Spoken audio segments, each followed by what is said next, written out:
Bueno, muy buenas tardes, un cordial saludo para todos. Nuestro grupo hoy está conformado por 6 personas, y el cual se integra por mi persona, Dania Mapuriba, continuando con el compañero Romario Góngora, Vania Bosa, Lilian Paniagua, Ilsen Poeta y Henry Adonai.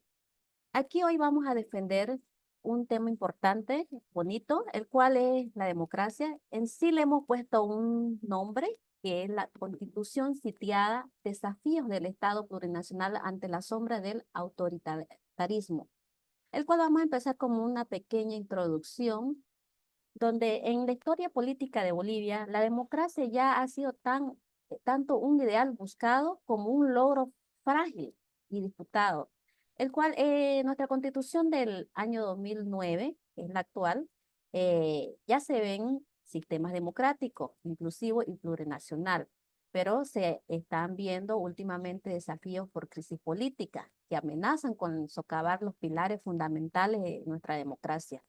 En nuestro artículo 7 de nuestra Constitución, el concepto de soberanía popular es fundamental, ahí lo establece nuestra Constitución, para entender la dinámica política del país. También vamos a hablar sobre los principios ético-morales del Estado, que está en nuestro artículo 8, que aquí refleja el compromiso de Bolivia con los valores como la justicia social, solidaridad, igualdad en sí y el respeto a la diversidad de las culturas. Además, también se va a hablar sobre la organización y la estructura del poder público, que está estipulado en nuestro artículo 12. Dentro entonces de nuestro marco teórico, aquí vamos a hablar sobre la fundamentación, los fundamentos del democrático, que hemos puesto unos 5 puntos más importantes. Una de ellas que es la soberanía popular y participación ciudadana. ¿Esto en qué consiste? En democracia, la soberanía reside en el pueblo y quienes ejercen el poder a través de los representantes elegidos o directamente. Pero en sí también se ha visto, esto quiere decir que las participaciones también no se limitan solo a votar, sino que incluye también el activismo cívico, la deliberación pública y el control ciudadano sobre los gobernantes. También un punto importante está el Estado de Derecho y respeto a los derechos humanos, que aquí significa que un Estado democrático se fundamenta en el respeto irrestricto al Estado de Derecho, donde todas las instituciones, actores están sujetos a las leyes. ¿Esto qué significa? Que todos tenemos que estar en igualdad ante la ley. Como otro punto importante también está el pluralismo político y la tolerancia, que es esencial en una democracia donde se permite la existencia y la competencia de múltiples partidos políticos y grupos de intereses. Esto tiene que tener una tolerancia hacia diferentes opiniones, ideologías, esto con la única forma de fomentar ambiente político y respetuoso más que todo. Como punto 4, aquí hemos puesto la rendición de cuentas y transparencia. También es importante dentro de la democracia. En un sistema democrático, los líderes electos y las autoridades públicas deben rendir cuentas de sus acciones y decisiones ante el pueblo, y más que todo la transparencia ante la gestión pública. Esto con la manera de mantener la confianza y la legitimidad de las instituciones gubernamentales. Y como punto 5 igual está la educación cívica y cultural democrática.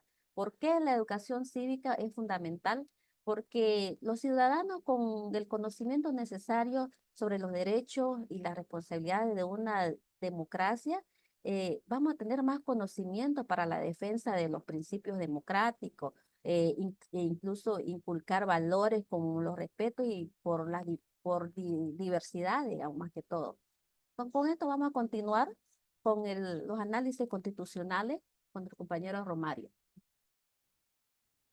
Gracias, compañera. Bueno, siguiendo con el análisis constitucional de los artículos, ¿no? Del 1 al 12 que estamos examinando, dentro de las bases fundamentales del Estado de lo que es derechos, deberes y garantías, ¿no? Lo que estipula en el capítulo primero que es el modelo de Estado de la Constitución Política del Estado. Bueno, hay que ver la naturaleza del Estado plurinacional, siendo una interpretación teológica y sistemática. El objetivo de la Constitución Política del Estado es reconocer los derechos, reconocer la diversidad cultural, política, económica de todas las naciones que lo conforman, ¿no? La Constitución Política del Estado. Podríamos decir que tiene un carácter sistemático, porque se interpreta todos los artículos que desarrolla la Constitución Política del Estado con sus distribuciones, tanto al poder, la autonomía, el autogobierno, así como la que establece, ¿no? El artículo 2 de la Constitución Política del Estado, que se reconoce la etapa precolonial y se reconocen las vías ancestrales de cada uno de los pueblos, naciones indígenas de Bolivia, ¿no? También tenemos un pluralismo de diversidad que lo establece el pluralismo jurídico natural de la Constitución Política del Estado con su respecto a todas las comunidades y naciones de, que lo conforman Bolivia. Es decir, también nos habla la Constitución sobre el artículo 8, es decir, que promueve, ¿no? La Constitución Política del Estado promueve los morales étnicos, ¿no? De la población boliviana, el Amazúa, Amaqueya, el vivir bien, la tierra sin mal, ¿no? Como también la Constitución en sus derechos fundamentales, en el modelo de Estado, promueve y garantiza la libertad de religión. Es decir, vivimos en un Estado laico. El Estado no se puede meter en las relaciones de la religión y la religión no se puede meter en asuntos políticos, pero sí puede realizar opiniones sobre una solución al conflicto del problema. Bien, y los idiomas oficiales, ¿no? De nuestra diversidad pluricultural que tenemos más de 20 hacia adelante, ¿no? Lenguas nacionales en la cual una o dos lenguas pueden ser eh, en los funcionarios públicos, ¿no? Tienen que tener ese conocimiento, uno que puede ser el castellano y una que reconoce, cualquiera de ellas que reconoce la Constitución como el Baure, lo que es el Besiri o lo que es el Aymara, ¿no? Teniendo también la existencia de su artículo 1, donde Bolivia se constituye un Estado plurinacional, étnico, con cultura, económico, social, con la diversidad, como también se los reconoce también, ¿no? A los hermanos afrobolivianos, ¿no?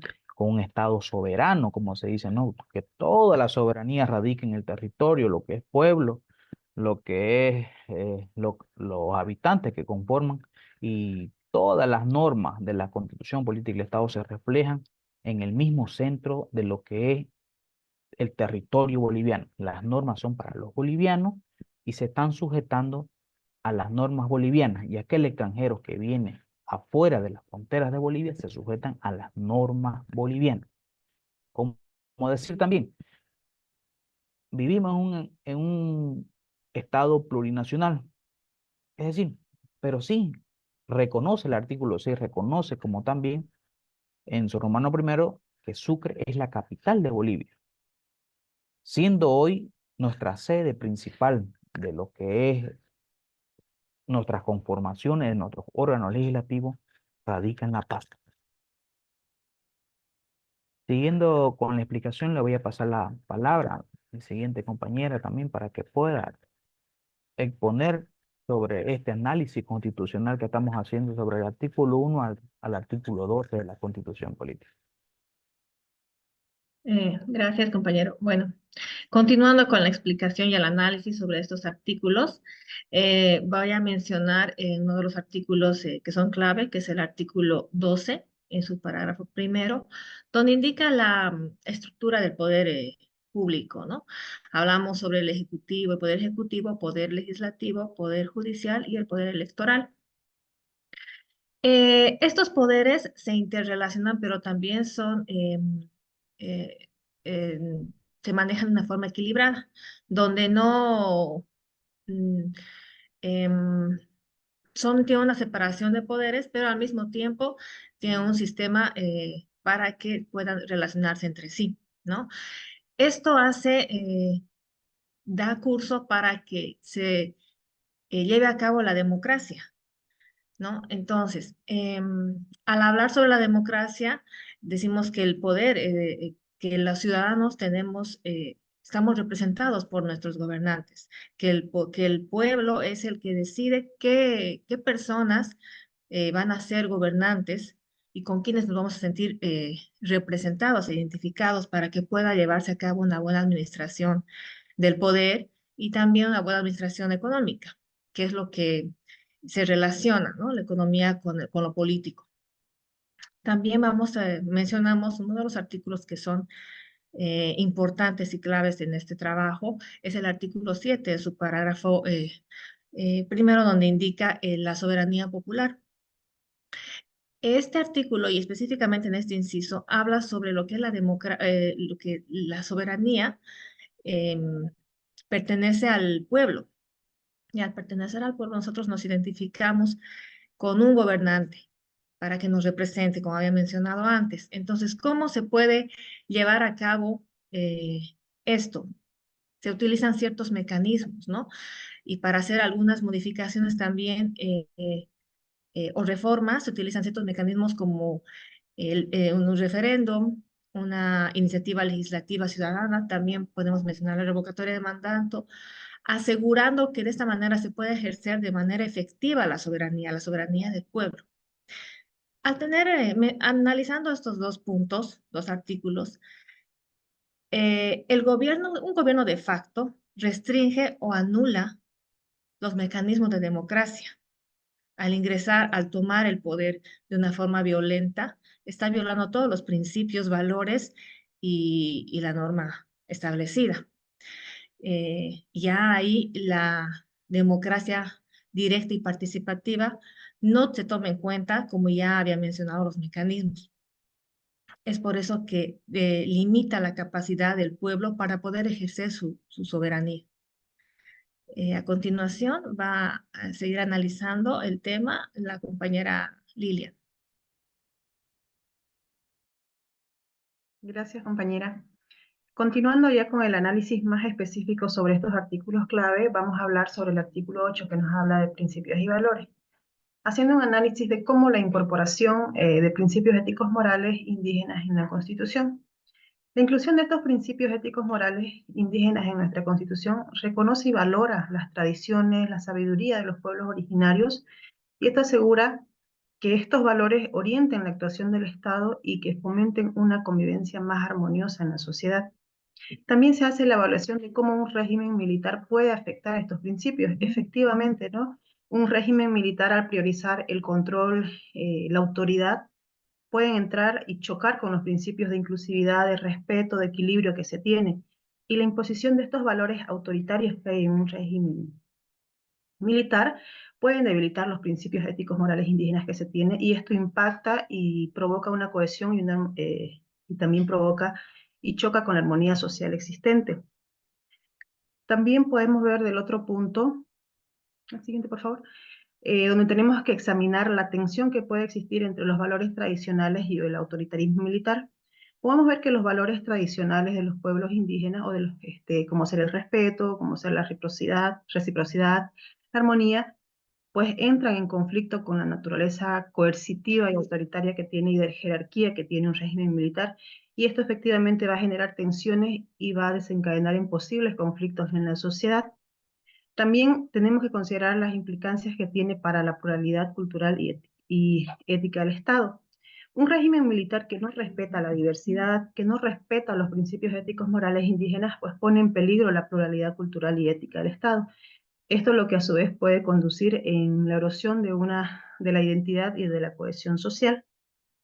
Vamos a continuar con el análisis específico, en este caso del artículo 12, que nos habla sobre la organización y estructura del poder público.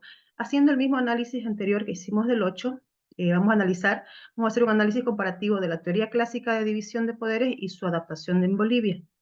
Bueno, la teoría clásica de división de poderes, en este caso la de Montesquieu, define la separación de poderes en legislativo, ejecutivo y judicial. ¿Esto con qué objeto? Para evitar la tiranía. Y en Bolivia esta teoría prácticamente se ha adaptado para incluir también el órgano electoral, destacando la relevancia que tiene la elección libre y justa en una democracia. examinando cómo un gobierno de facto alteraría este equilibrio entre los órganos del Estado, todavía, la siguiente, por favor. Como decía, analizando cómo un gobierno de facto alteraría el equilibrio entre estos órganos del Estado, podemos ver que cuando un gobierno de facto concentra todo su poder en un solo órgano o grupo, se corre el riesgo de que socave la independencia y el equilibrio de poderes que puede existir en el Estado. Esta situación conduce a la manipulación de los demás órganos, lo que a su vez erosiona todos los pilares de democracia y de Estado de Derecho que pueden existir. Siguiendo con el análisis, podemos también ver qué consecuencias para la independencia judicial y el control constitucional trae. La independencia judicial desempeña un papel muy fundamental en lo que es el control constitucional y la defensa de los derechos humanos. Y cuando un gobierno de facto interfiere en esta independencia judicial, se corre el riesgo de que se debilite estos controles y pueda facilitar ya sea el abuso de poder, las violaciones de los derechos humanos. También podemos hacer una evaluación sobre el impacto que tienen las funciones de control, de defensa de la sociedad y de defensa del Estado. Se puede ver que cuando hay una concentración de poder en un solo gobierno de facto, existe el riesgo de que las funciones de control, de defensa se vean comprometidas. Entonces, en lugar de proteger a la sociedad y al Estado, esos roles pueden ser utilizados para consolidar el poder, para reprimir la disidencia, lo que también socava la integridad y la legitimidad de un gobierno. Vamos a continuar con la explicación. Le cedo la palabra a la compañera Ilse Poeta. Ya. Gracias, compañera. Bueno, siguiendo con la exposición, voy a hablar de cómo afectaría un gobierno militar a la estructura plurinacional del Estado, ¿no? Como bien vemos ahí, un gobierno militar podría centralizar el poder socavando la autonomía indígena, la separación de poderes y la laicidad del Estado, afectando negativamente los derechos humanos y la cohesión social. Estaría vulnerando totalmente lo que dice el artículo 8, donde el Estado, donde en su parágrafo 1 que dice que el Estado se organiza y estructura su poder público a través de los órganos legislativos y ejecutivos. Si hubiera un golpe de Estado, un golpe militar, todo eso desaparecería y solamente estaría centralizado solamente el gobierno militar podría centralizar el poder, ¿no? En cuanto a la autonomía de autogobierno de las naciones indígenas para ejercer su autonomía y autogobierno serían totalmente afectados. En cuanto al examen de las posibles violaciones a los derechos colectivos de los pueblos indígenas, si un régimen militar estaría al control, violarían sus derechos humanos, desplazándolos inclusive de sus territorios, de sus tierras que con tanto esfuerzo les ha costado ganar, ¿no? Evaluando ahora en las consecuencias para el pluralismo jurídico y el reconocimiento y la jurisdicción indígena, la imposición de un régimen militar podría ignorar y suprimir el pluralismo jurídico y la jurisdicción indígena. En el inciso B, en la separación de poderes, un gobierno militar puede llevar a la supresión de la independencia y el control de los poderes, afectando la transparencia y la rendición de cuentas. Un gobierno de facto podría interferir en la independencia del Tribunal Constitucional, manipulando sus decisiones para legitimar su poder y socavando su papel como guardián de la Constitución. Después vamos a hablar sobre la consideración del efecto en la autonomía de los órganos constitucionales autónomos. Si un gobierno militar llegara al poder, los órganos constitucionales autónomos, como el Defensor del Pueblo y la Contraloría General, podrían perder su independencia y su capacidad de actuar como vigilantes del poder estatal bajo un régimen militar. En cuanto a la relación de Estado y religión, un régimen militar podría no respetar la laicidad del Estado, podría influir en un sistema educativo, promoviendo doctrinas religiosas y afectando la educación laica. Además, podría ignorar o reprimir la espiritualidad de cada individuo o podrían someternos a una religión que ellos quieran, ¿no? Entonces, es grave si un gobierno militar llega a hacer un golpe de Estado en Bolivia porque porque vulnerarían completamente nuestros derechos humanos, a nuestras libertades individuales. Le doy paso a mi otro compañero. Buenas tardes. En lo que respecta a la evaluación de impacto, desde el punto de vista jurídico, la llegada de un gobierno de facto vendría a considerarse una ruptura del orden constitucional establecido en un Estado, teniendo un impacto duradero en la sociedad y en la política de un país, siendo las políticas implementadas durante estos gobiernos, como pueden ser la represión, la censura o la violación de los derechos humanos, ya que las decisiones tomadas en dicho gobierno se caracterizan más que todo o suelen estar al margen de los procedimientos legales y pueden ser arbitrarias, socavando la legitimidad de las instituciones democráticas y también debilitando lo que vendría a ser la confianza pública en el sistema judicial. En lo que respecta a lo que sería el análisis comparativo, el, el análisis en lo que son las experiencias históricas vividas en nuestro país, lo que vendría a ser las regionales, se enfoca más que todo en la ruptura constitucional mostrada por unos patrones recurrentes en lo que vendría a ser el manejo de poder mediante la represión y la falta de participación de la ciudadanía en lo que vendría a ser algunos ejemplos ya mencionados.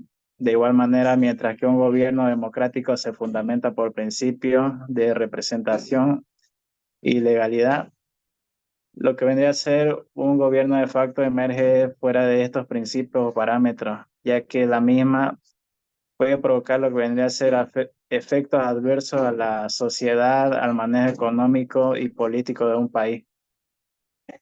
Y como conclusiones podemos traer que el Estado plurinacional en la actualidad enfrenta desafíos como el ser, proteger y promover la diversidad cultural y étnica dentro de un marco democrático. Y esto más que todo para tener un Estado sólido y resintiendo aquella tentación de soluciones que podrían socavar lo que vendría a ser la cohesión social y los derechos fundamentales de los ciudadanos.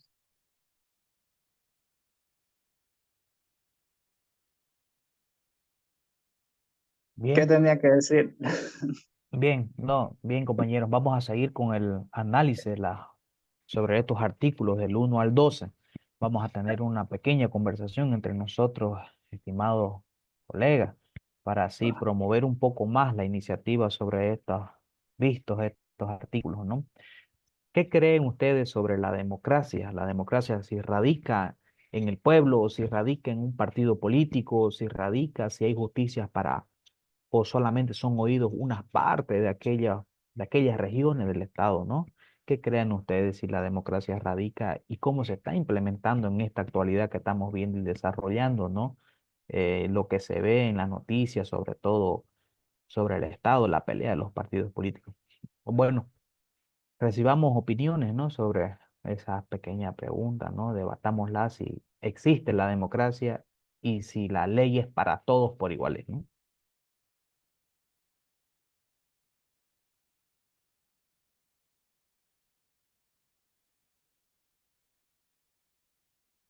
A ver, la compañera Vania. Primero está la compañera Vania, a ver, que se exprese, ¿no? Su opinión sobre el tema.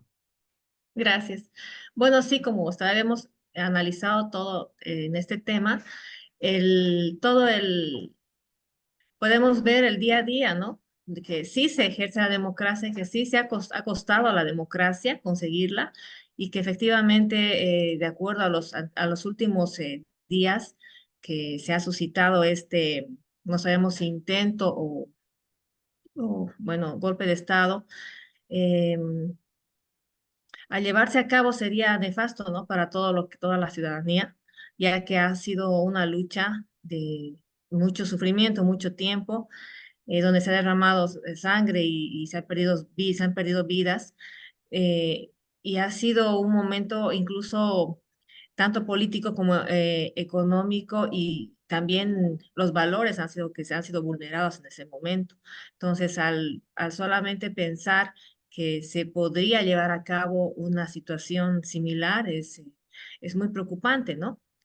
pero sin embargo tenemos que, para eso tenemos las leyes, para eso tenemos la normativa, para eso tenemos estos mecanismos donde como ciudadanos podemos ser representados y también dar tomar decisiones, ¿no? Y poder ser representados de manera efectiva, ¿no? Y siempre tomando en cuenta y respetando la normativa, ¿no? Que es nuestra Constitución. Gracias, compañero. Gracias, compañerita. En el artículo 1, Bolivia dice, no, es un estado pacifista, en concordancia con el artículo 10, que es un estado pues, pacifista que se promueve la cultura y la paz. En el supuesto golpe de estado, visto mencionado en días anteriores, ¿ustedes creen que Bolivia es un país pacifista, que controla los derechos, que limita los derechos de las instituciones públicas? Opiniones, por favor.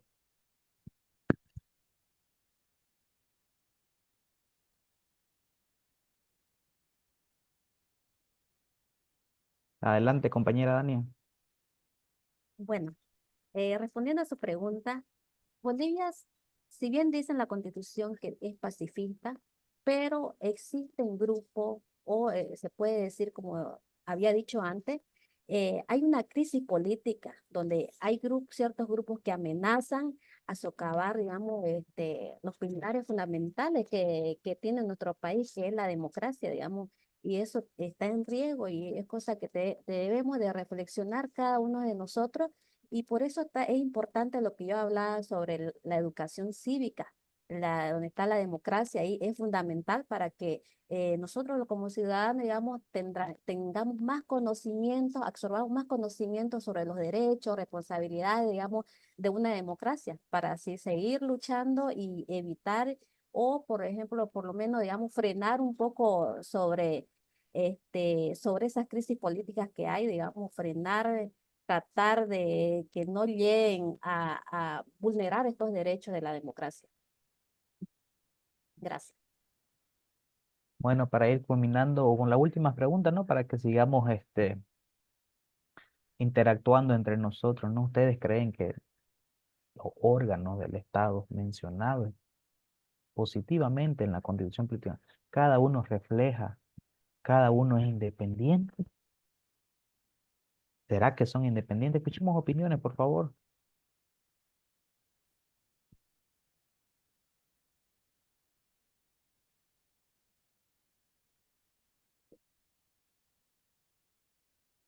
Eh, bueno, yo pienso que no, actualmente no, ¿no? A pesar de que tenemos una ley, la Constitución bien hecha, que tiene todas las leyes bien, pero estamos ahorita con un gobierno que está totalmente acaparando todos los por ejemplo, todos están haciendo lo que el gobierno dice. Hay una persecución, para mí hay una persecución política donde un gobierno se centraliza y todos los que están ahí en el poder están haciendo caso al gobierno, ¿no? Entonces, para mí que no hay ahorita una independencia total, porque inclusive si va a haber una investigación, digamos, el presidente, los ministros, todos están ahí metidos y no hay digamos que no hay una ley pareja ni nada, digamos, todo el tiempo hay persecución política porque el gobierno lo maneja todo eso, entonces pienso que no está independizado todo lo que es el poder legislativo, el tribunal, la justicia, todo está manejado por el gobierno. Gracias por su opinión, compañera Ilsa. Bueno, escuchadas las opiniones y las relaciones sobre el estudio de la Constitución del artículo 1 al 12. Gracias, compañero. Fue un gusto compartir ideologías y críticas al hacer el análisis. Concluimos con nuestra exposición. Muchas gracias a todos. Muchas gracias por la presencia. Será hasta la próxima. Gracias, querido compañero.